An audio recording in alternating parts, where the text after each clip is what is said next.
mécanique et des matériaux, un troisième. Il est dans le comité de l'Association française de mécanique, donc la comité de direction, de conseil d'administration, et puis il fait partie aussi du haut comité mécanique en France. Un des aspects sur lesquels on discutait ensemble entre les associations de mécanique, c'est de renforcer la collaboration scientifique d'un côté entre les partenaires maghrébins et en collaboration bilatérale donc avec la France. Donc s'il y a Abdali, il peut prendre la parole. Merci mon ami Dougui. Je voudrais tout d'abord remercier les comités d'organisation, le bureau de l'association tunisienne de mécanique, pour leur dire combien je suis heureux d'être parmi vous ici. Et je vais vous dire une confidence, c'était que la semaine dernière, de passage ici en Tunisie, en rencontrant mon ami Dougui, et le comité d'organisation que j'ai accepté très rapidement, donc j'ai fait un aller-retour pour être parmi vous ici. Tout d'abord pour encourager le congrès coutume et ensuite pour participer parmi les associations du Maghreb qui vont organiser une rencontre demain pour discuter de quel type de coopération on peut avoir ensemble. Et puis aussi, j'ai plusieurs casquettes, je vais expliquer pourquoi, parce que ça c'est spécifique français. C'est que dans le temps ordinaire, je suis prof à l'école polytechnique à l'Université de Lille 1, au laboratoire de mécanique de Lille. Donc je suis membre de l'Association française de mécanique. Donc officiellement, je représente son président. Donc je représente la France, voilà, côté français.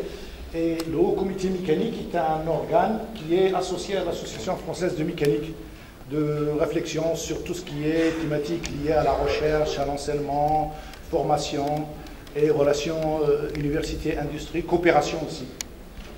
Et l'association franco-maghrébine de mécanique et matériaux, c'est une association, on peut dire, qui fait le tampon entre l'AFM et le Maghreb. On aura l'occasion d'en parler. Mais j'expliquerai pourquoi ces types de couches comme ça, mais c'est un non-sens. Voilà. Modestement, vu mon expérience, je voulais ici partager avec vous quelques éléments sur la coopération scientifique et technologique. L'exemple donc France-Maghreb. Quelques éléments de bilan, parce que c'est très difficile pour le temps qui m'est imparti de faire le bilan global, et c'est d'ailleurs prétentieux, quelques éléments de bilan et quelques éléments de perspective. Donc, tout d'abord, commence par les fondamentaux. Les fondamentaux, c'est les citations. Comme ça, on revient à la racine. Il est dit qu'il est impossible de comprendre le tout sans comprendre chacune de ses parties, comme il est impossible de comprendre chacune de ses parties pour comprendre sans comprendre le tout. Et c'est très intéressant parce que ça nous permet de se resituer un peu globalement, parce qu'on reste toujours, mon ami professeur qui est passé avant parler de multi-échelle, on va le voir ici, ces aspects donc de multi-échelle. Parce que la coopération internationale ne peut se comprendre s'il n'est pas analysé en prenant en compte plusieurs paramètres. D'abord les rapports nord-sud, et on le voit bien à chaque fois que ça change, notamment... je ne parlerai pas de la Libye parce que j'ai eu du mal à trouver les relations qui se font, mais ils sont arrêtés en 91, vous savez, par rapport aux relations tendues qu'il y avait avec la Libye. Et donc quand on parle, par exemple, de Maghreb, c'est extensible. Des fois c'est 5, des fois c'est 3. Et donc on en parlera tout à l'heure, et donc ça dépend bien entendu des rapports nord-sud. Des dépendances historiques, mais ça tout le monde le sait, c'est donc l'aspect colonial et post-colonial, de l'ordre, nouvel ordre international, où on a donc des allers-retours au niveau de mise en place de types donc, de coopération, les effets de la mondialisation et des échanges, qui sont étroitement liés à quel type donc, de politique de coopération au niveau international. Et puis il y a les contraintes internes et externes. Je veux dire, ça veut dire la politique locale, internationale de la coopération, pour un peu essayer de regarder modestement ce qu'on peut appeler les causes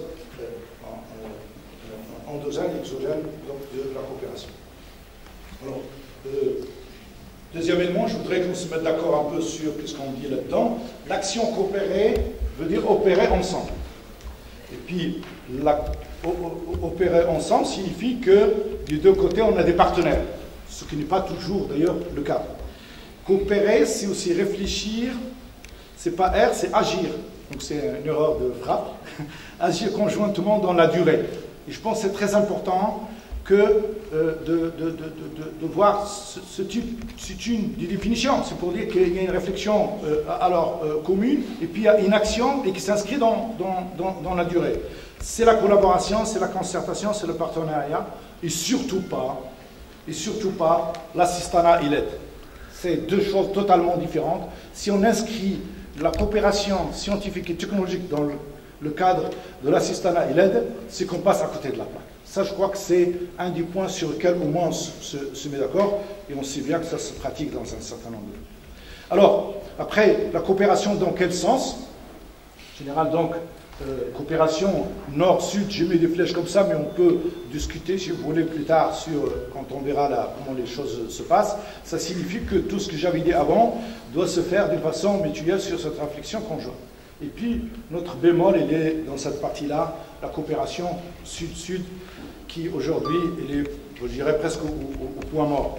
La coopération, c'est du développement économique, technique, scientifique, transfert technologique dans tout le sens du terme. Alors, tout d'abord, première question, c'est qui structure la coopération? Et c'est ça la question fondamentale qui nous permet de mieux dresser un bilan. Ça veut dire on a une problématique entre l'offre et la demande. Qui décide de l'offre, qui décide de la demande? Signifie les domaines décidés comme prioritaires pour le développement. Qui décide pour nous que ce soit les axes prioritaires pour le développement? Quels sont les critères de décision sur les bons projets et les bons partenaires? Qui décide? Et quels sont les mécanismes de décision et de financement? Etc. Pour moi, c'est les questions fondamentales qui permettent d'avoir une grille de lecture sur quel bilan on peut faire et quel type de perspective. Signifie que, j'ai dit, bon voilà, ça c'est un point de vue, c'est qu'il existe des fonctionnements acquis, je mets entre guillemets, des organismes de coopération. On le fait comme ça, on fera comme ça, et ainsi de suite. Donc ça veut dire que la question fondamentale qui nous reste dans le bilan et la perspective, c'est quel choix du bon projet et du mauvais projet. Et j'ai toujours dit qu'une bonne coopération, c'est quand on dit ce projet est mauvais, on ne le fait pas.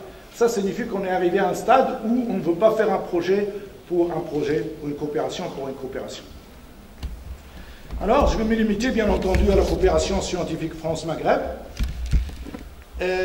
Pourquoi? Parce que sinon, le reste de la coopération est très large. Et vous allez voir déjà que, bon, on peut dire, je me suis arraché les cheveux, mais bon, ils sont partis seuls.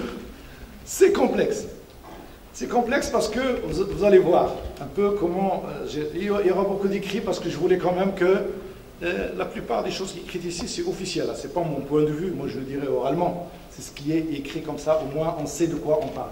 Alors, le domaine de coopération définit les domaines, les modalités, les moyens de la coopération sont définis annuellement en théorie par des comités techniques sectoriels, c'est-à-dire par secteur, agricole, enseignement, etc., par les ministères maghrébins, français, partenaires, ministère des Affaires étrangères, et j'ai oublié le mot à la mode, les experts, parce qu'on a des experts en France, puis le Maghreb, on a aussi des experts de haut niveau. Alors les programmes sont pluriannuels, l'idée c'est, on retrouve un peu dans tous les projets, soutenir, accompagner les grands projets des ministères maghrébins partenaires, savoir-faire, expertise française, etc. Remarquez à ce niveau-là, on dit dans tous les projets expertise française, mais on ne dit jamais expertise maghrébine. Et ça, c'est quelque chose de fondamental. J'ai écrit là-dessus en 1999. J'ai oublié où il est. C'est dans un livre sur inverser la coopération. Et on peut en parler. Et je crois que c'est très, très important. À ce niveau-là, il y a un proverbe chinois qui disait, au lieu de leur donner du poisson, il faut leur apprendre à pêcher. Et moi, j'ai réfléchi, je dis, ce n'est pas bon, parce que leur apprendre à pêcher, ça veut dire qu'on a des experts de l'autre côté qui vont leur donner. Et il y a quelqu'un de Karna ici, c'est mon ami Chadli, il est là. Et donc, j'étais à Karna la semaine dernière, et puis on a vu les techniques anciennes, qui est toujours d'actualité, de pêche, à la fois de poissons et puis de pêche du poulpe. Très, très intelligent, fait par des trucs locaux. Et moi, je dis, Une vraie coopération, ce n'est pas leur apprendre à pêcher, c'est confronter notre méthode de pêche pour pouvoir les adapter. Et je crois qu'on a à apprendre des deux méthodes. Et ça, je crois qu'il faut qu'on l'intègre pour ne pas rester dans un complexe d'experts, etc. En ce sens, j'ai toujours souligné qu'il n'est pas normal que quand on vient du côté nord-sud, ça s'appelle expert, et quand on va du sud-nord, ça s'appelle stagiaire. Donc, il y a les moyens mis. Donc, ça veut dire que quand il y a coopération, il faut que l'expertise soit des deux côtés. Et les stagiaires aussi. Les moyens mis en œuvre consistent à des prestations intellectuelles, de formation, mission, experts, invitation, stage, etc. On peut en discuter sur la limitation si vous voulez. Les domaines, c'est tout ce qui est enseignement supérieur, recherche, formation, etc. Donc, ça, c'est pour rester dans le domaine scientifique et technologique. On retrouve à peu près la même chose.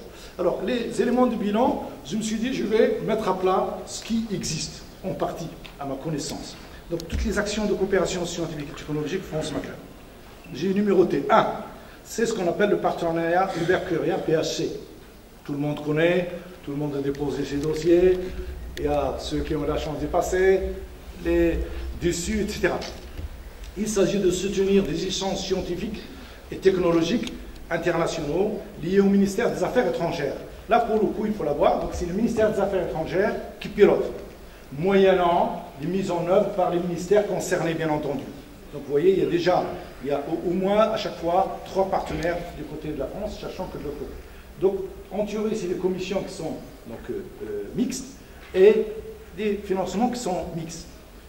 Ça reste toujours opaque, on peut en discuter, etc. Mais depuis quelques années, c'est géré par Campus France. Campus France est une invention en France pour pouvoir un peu capitaliser tout l'ensemble des gestions. Signifie que, je vais en parler juste après de Campus France. La seconde invention, c'est récent, c'est le PHC Maghreb. Signifie que c'est très récent. Moi, j'ai été impliqué dans cette discussion-là. C'est pas fait comme on le voulait, mais au moins c'est déjà bien. C'est-à-dire qu'à défaut que les pays de Maghreb ne travaillent pas entre eux, c'est la France qui a décidé de dire, voilà, si vous voulez avoir plus de choses, on va faire un truc entre les 3 pays du Maghreb. Et ce qu'on dit les 3 pays, c'est Algérie, Tunisie et Maroc, or que ça doit être élargi donc, à la Mauritanie et la Libye. Donc ça c'est quelque chose de nouveau et vous voyez bien qu'on retrouve à peu près les mêmes points prioritaires d'ailleurs qu'on retrouve au niveau européen, qu'on retrouve au niveau de l'UNESCO partout, on retrouve ça, énergie renouvelable, production, stockage, eau, gestion, traitement d'eau, technique d'information, etc. Et on retrouve à peu près le même point d'appui en termes donc, de priorité.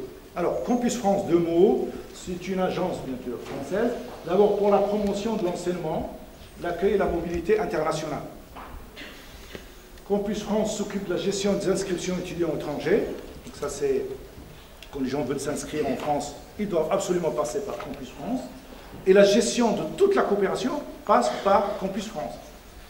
Donc c'est une agence comme privée qui prend beaucoup d'argent là-dedans, autour de 10%, il faut le savoir. C'est-à-dire que quand on se déplace, on prend 10%, donc même les projets sont déjà maigres au niveau argent, Campus France prend 10%, c'est écrit donc, noir sur blanc, ce qui n'est pas normal du tout. Et puis, malgré ça, il y a un gros problème qu'il faut le dire, je voulais le mettre en grand, il n'est pas normal de parler de coopération quand il y a un blocage élémentaire qui est la problématique du visa. C'est-à-dire qu'on ne peut pas, et malgré d'ailleurs le discours officiel de François Hollande à Tlemcen cette année, en Tunisie, au Maroc, son passage, toujours à souligner cette question de facilité de visa. On reconnaît bien que c'est, et je trouve que sur ce point-là, si on a à se réunir, c'est un point sur lequel on doit dire un mot.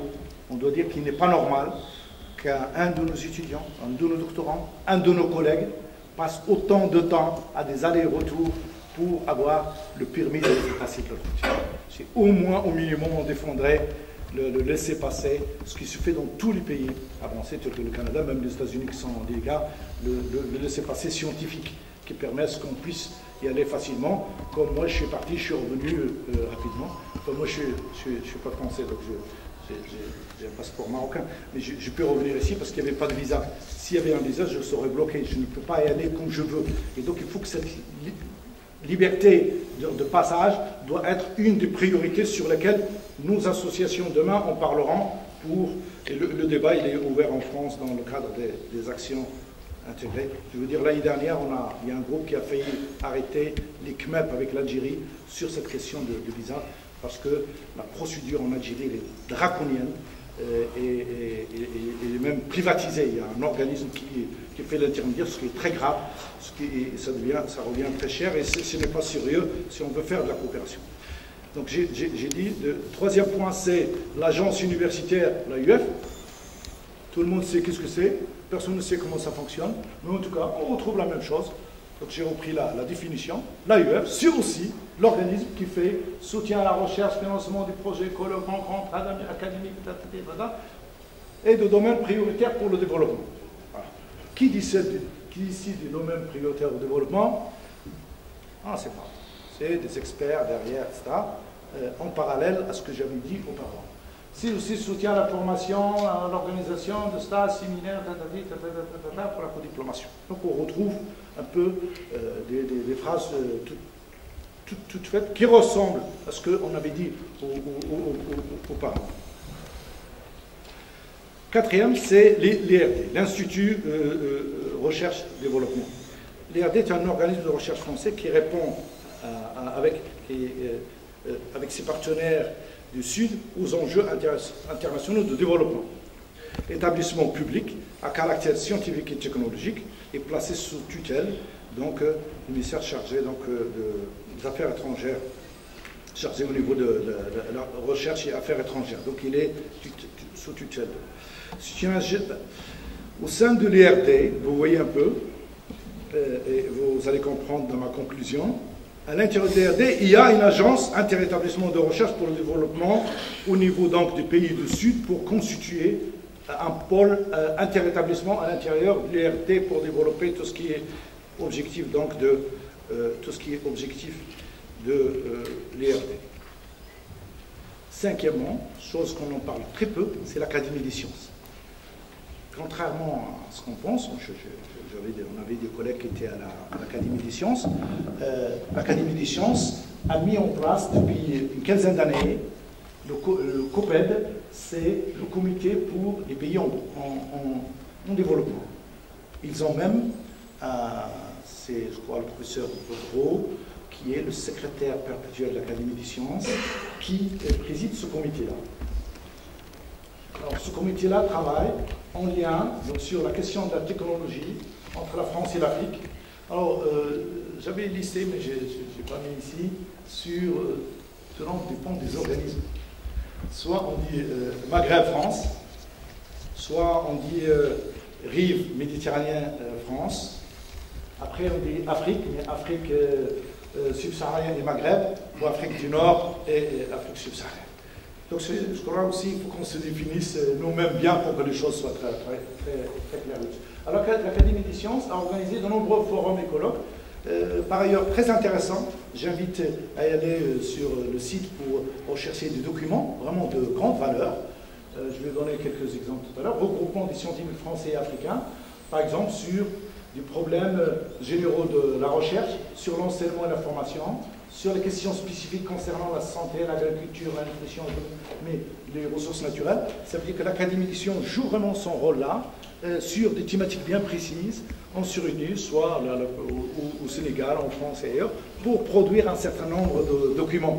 Et je pense que là, il joue bien son rôle, sauf que, après, on verra quelle est la finalité par rapport à ce qui se fait ailleurs. Mais en tout cas, c'est d'ailleurs des collègues vous connaissez bien Michel Combarnous. Michel Combarnous, comme vous lisez le texte, il a participé beaucoup à cette partie de ressources naturelles au niveau de... Donc il a piloté un groupe de travail.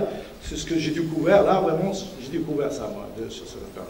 Mais c'est intéressant de voir. Après, il y a les autres couches dont la France intervient en coopération. C'est la coopération européenne. Donc la coopération européenne, tout le monde connaît la conférence mondiale de Barcelone, l'appui au développement de la communauté scientifique et technologique à l'échelle méditerranéenne, sans parler de l'UPM, l'Union pour la Méditerranée, qui n'a pas fait feu non plus.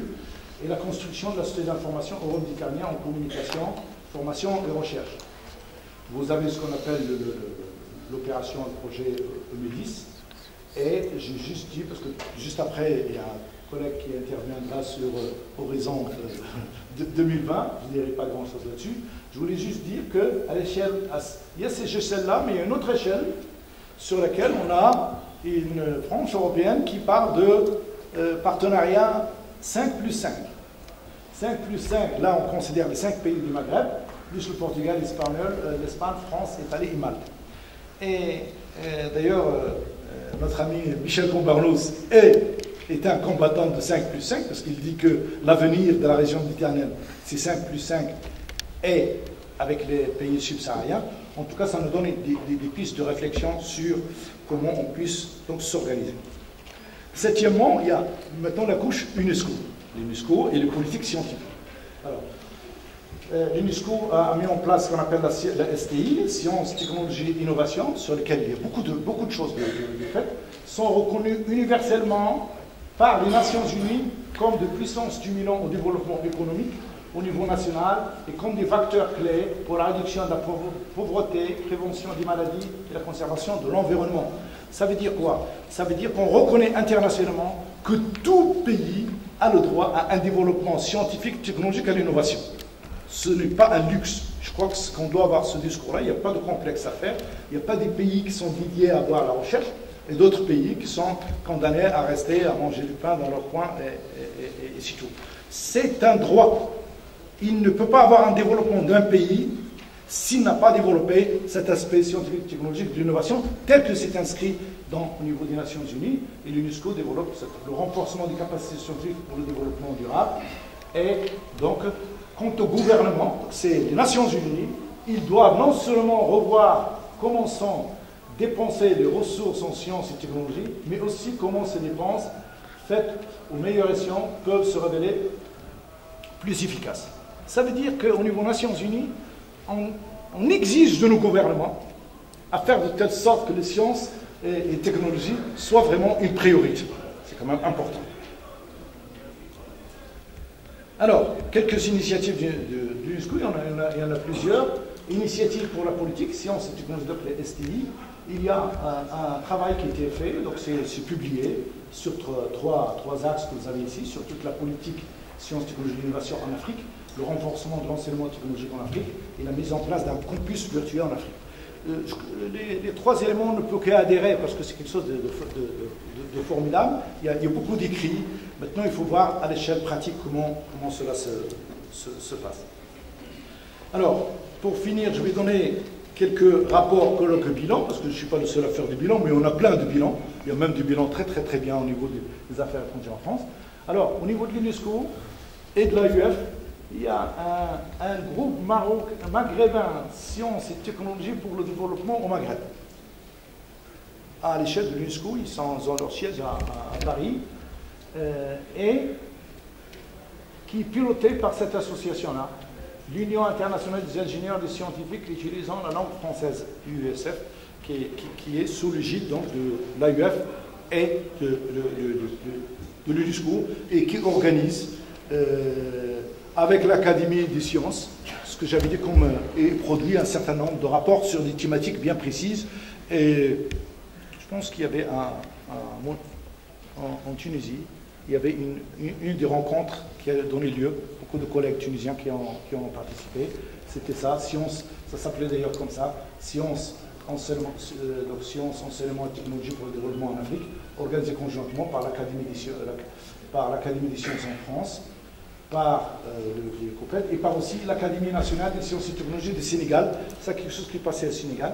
Je vous invite à lire le rapport, vous avez accès libre, très intéressant de ce point de vue.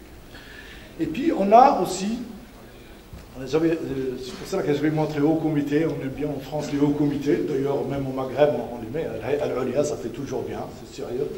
Le Haut Conseil de la coopération internationale, HCCI, et la conférence des présidents des universités CPU qui sont organisées en France, ont produit un rapport, enquête sur les relations des universités avec les pays en développement. C'est intéressant de lire parce que ça donne une photographie de ce qui se passe. Et le rapport a pour objectif quelle politique de relations internationales. Quand on le lit, il est intéressant, parce qu'il pose des questions, mais il n'y a pas de réponse. Quelle politique de relations internationales avec les pays en voie de développement pour mieux connaître les stratégies spécifiques de développement avec ces pays-là dans le futur. Donc ça donne un état de lieu qui est très, très intéressant. Ce n'est pas le seul rapport. J'en ai trouvé un récent, au lieu que ce soit fait par le CPE ou autre, c'était fait par des experts d'une grande boîte internationale qui a fait l'état de lieu de l'ensemble et qui est aussi très intéressant. Voilà, alors si je vous ai montré ça, c'est parce que j'ai un certain nombre de CPU, j'ai un certain nombre de points de vue personnels. Donc ça, mais les couches, il y en a plein. Les effets de mode. Ça veut dire que c'est une des problématiques qu'on a aujourd'hui en France, c'est qu'on s'attache à un certain nombre de mots-clés. Alors ça tourne autour de 20 à 30 mots-clés qui reviennent dans tous les projets. Valorisation, qualité, nouvel apport écologique, transfert technologique, innovation, pôle de compétences, pôle d'excellence, réseau thématique, interface, veille technologique, etc. J'en passe, il est meilleur, ça. Et donc, tout ça commence à être galvaudé, qu'on ne sait pas qu'est-ce qu'on y met là-dedans, et on le trouve dans tous les projets. Et je crois qu'à un moment donné, il faut qu'on commence à parler vrai, c'est-à-dire les sciences, technologie, innovation, pour exprimer un certain nombre de besoins bien spécifiques pour qu'on soit crédible vis-à-vis de nous, vis-à-vis de nos étudiants, et puis vous avez de la société. Et puis il y a les indicateurs de la qualité, des qualités du programme que j'ai énumérés. D'abord, très peu, aucun programme n'est capable de dire quelles sont les retombées réelles sur le développement de la recherche dans tel pays ou tel pays. On sait quand est-ce que ça démarre. On sait que le projet est difficile à remplir. On sait que dans le projet, on vous dit, pouvez-vous nous dire quelles sont les retombées? Tout le monde met des retombées les mêmes, etc., sur l'emploi, sur ceci, sur l'environnement, etc. Donc c'est quelque part, en ce moment, nous-mêmes, on joue le jeu, mais personne n'est capable aujourd'hui de dire, nous avons fait un PHC sur 3 ans, 5 ans, etc., dans mon laboratoire. Je n'ai pas dit qu'il n'y en a pas, loin de moi, mais je dis aujourd'hui, on n'a pas de retombées. Dire, voilà, qu'est-ce qu'on est arrivé avec ce système. L'adéquation entre les besoins exprimés et le contenu du programme. C'est-à-dire que là, il y a effectivement un blocage entre ce que la communauté elle-même, dans le domaine scientifique technologique, on a besoin, et puis le programme sur lequel on doit se greffer, parce que quelque part, dans les mots-clés, on arrive à intervenir et puis y rentrer. C'est-à-dire qu'on fait une gymnastique pour arriver. Et puis, la dynamique dans le déroulement du projet. C'est-à-dire qu'il n'y a aucune dynamique. Qu'est-ce que j'appelle dynamique? Ça signifie qu'il y a un appel d'offres, on va se téléphoner, envoyer des emails, dire « ça t'intéresse qu'on fasse ça, etc. » Ouais, allez, on y va, je remplis. Et la dynamique, ça signifie qu'on crée les conditions d'un travail en commun pour que la coopération soit la résultante de ce travail. Peut-on évaluer l'impact sur la recherche et développement à court et moyen terme? Ça, aujourd'hui, c'est difficile à dire. Et alors, pour conclure, quand je t'ai entendu parler de multi-X, justement, le processus de coopération, une multi-échelle, multi-couche, multi-tout, multidisciplinaire, et ça, c'est un problème. Et beaucoup d'ailleurs de rapports en France qui ont été faits sur le niveau des organismes de recherche tels que les ANR, etc., dont on a parlé dans les agences de recherche, on appelle ça les millefeuilles. Donc ça veut dire que chaque fois qu'on met une couche, on la laisse et on remet une autre couche, et on ajoute et on oublie. Et donc après, tout le monde reste. Et qu'est-ce que ça fait? Ben, ça fait ça. Quand il y a une couche, toi tu as parlé donc du couplage, mais il n'y a pas de couplage. C'est ça le problème. Peut-être que tu pourrais leur vendre Harlequin pour pouvoir répondre à cette question.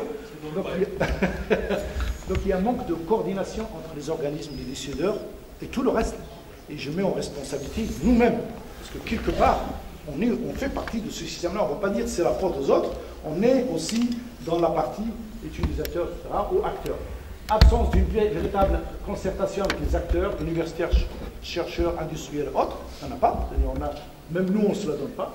Et on se trouve avec une fragmentation des projets et absence d'une vue globale. Chaque fois, on a une idée, on l'a fait, c'est fragmenté, on y va, on revient, et on repart, etc. Et donc, ça, tout ça se fait. Et puis, la plupart des projets, pour ne pas dire tous, sont à court terme. Court terme, c'est-à-dire qu'il n'y a pas un projet qui dépasse 3 ans. Voilà, et ça. Donc, quelle est la piste? Je crois qu'il ne faut pas s'attendre que je donne des solutions toutes faites, mais quelle est la méthodologie? Est-ce qu'on est capable aujourd'hui de réviser les bases d'une véritable coopération scientifique et technologique inscrite dans un développement durable? Ça peut faire langue de bois, mais il n'y a que ce passage-là. Ça veut dire que les acteurs doivent définir d'une façon claire quelles sont, dans les années futures, au niveau sciences et technologie et innovation, leurs priorités. Ça veut dire qu'il faut se battre pour que, à l'échelle nationale ici, c'est-à-dire que j'ai dit national, c'est-à-dire à l'échelle de chacun des pays au niveau Maghreb, et puis à l'échelle de la France, si on arrive à faire cette coordination, et moi je dis le premier travail à faire, c'est d'abord faire le bilan de tous ces rapports-là, qui par ailleurs sont très intéressants. Moi j'étais d'accord avec beaucoup de points de bilan, qui nous permettent de savoir ce qui se fait déjà.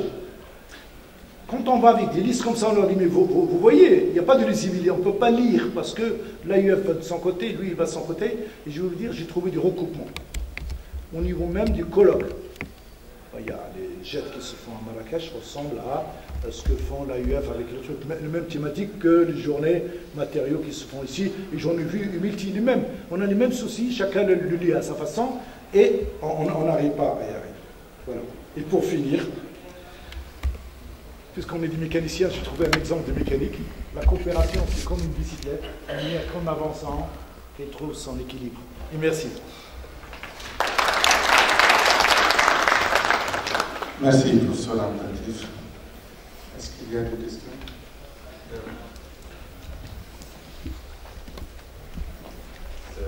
Oui. Je vous remercie pour votre exposé. Bon, moi, je connais votre association depuis longtemps, depuis des années. Il y a 3 ou 4 ans, je suis adressé à votre association pour un problème de financement.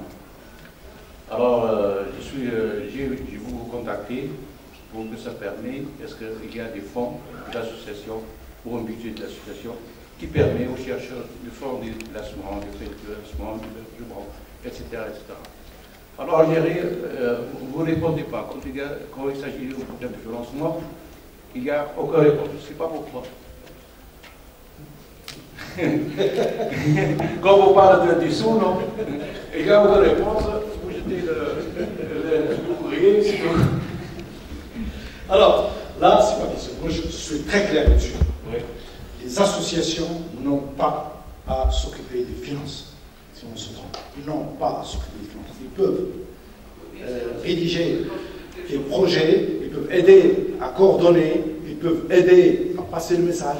Ce n'est pas leur rôle, parce que sinon, leur relation devient différente. Le rôle d'association savante, c'est de dire là ça va pas, voilà quelles recommandations on peut faire, quel travail on peut faire, aider les jeunes, faciliter les contacts, mais surtout pas gérer l'argent, parce que sinon on retombe dans la même chose. Hein.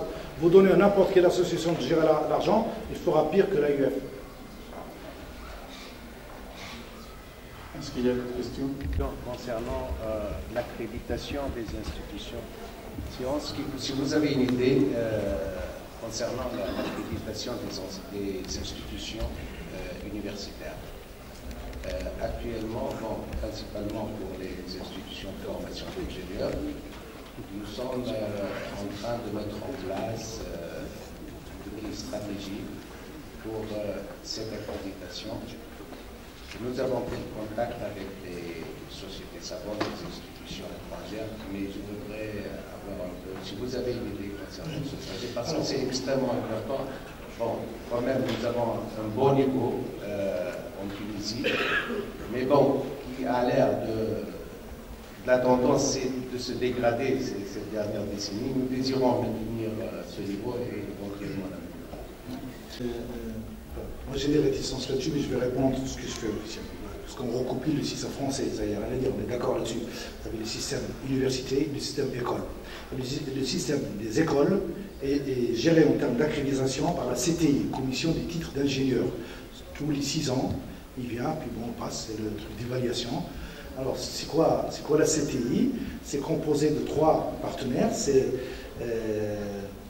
le patronat, des syndicats et un certain nombre de représentations de directeurs. Voilà, il y a un certain nombre de critères sur la formation, l'international, etc., la réussite, bon, tout un tas de critères qui permettent à ce que l'école soit accréditée pour 6 ans, pour 3 ans ou fermée, en fonction de ça. C'est pour les écoles. Pour les universités, c'est l'ARS, l'Agence d'évaluation de recherche et d'enseignement supérieur, qui fait beaucoup de discussions, n'est-ce pas, Olivier? Beaucoup de discussions, c'est largement discutable. Mais en tout cas, moi je suis très réservé là-dessus. Mais s'il y a des discussions à faire, il y a un collègue qui peut volontiers venir, c'est l'ancien président de l'AFM, c'est Jean-Marc Terré, qui était de SNECMA, directeur SNECMA, et qui, à sa retraite, il est devenu membre de CTI. Donc si vous voulez quelque chose, on peut, via l'AFM, lui demander de venir faire une conférence pour expliquer que c'est la CTI. Ceci dit, il y a des écoles qui demandent à la CTI de les aider dans les pays de Maghreb et autres, pour tester en blanc d'abord, est-ce que ça passe. Second point, j'ai oublié de le dire, c'est que vous avez une possibilité, au niveau recherche aussi, d'avoir des labels internationaux. En France, il y a ce qu'on appelle pour le CNRS les UMR, les unités mixtes de recherche, et il existe les unités mixtes internationales UMI ou UMRI. Très intéressant, j'ai découvert qu'il y a 4 universités, dont l'université Qadiyya de Marrakech, dont l'université de Dakar, donc Cheikh Diop, et une université vietnamienne et une université française qui ont entre eux un laboratoire UMI, donc c'est une unité mixte internationale, qui obéissent donc aux critères d'accréditation au niveau international. Je trouve cette idée qui est pas mal. Alors je vais poser la... Je crois que les écoles d'ingénieurs marocaines ont demandé à la CTI, c'est pas des accrédités, mais de jeter un coup d'œil. Je crois que ça vaut le coup de prendre leur avis, quoi. Mais après, ce que vous en faites, c'est...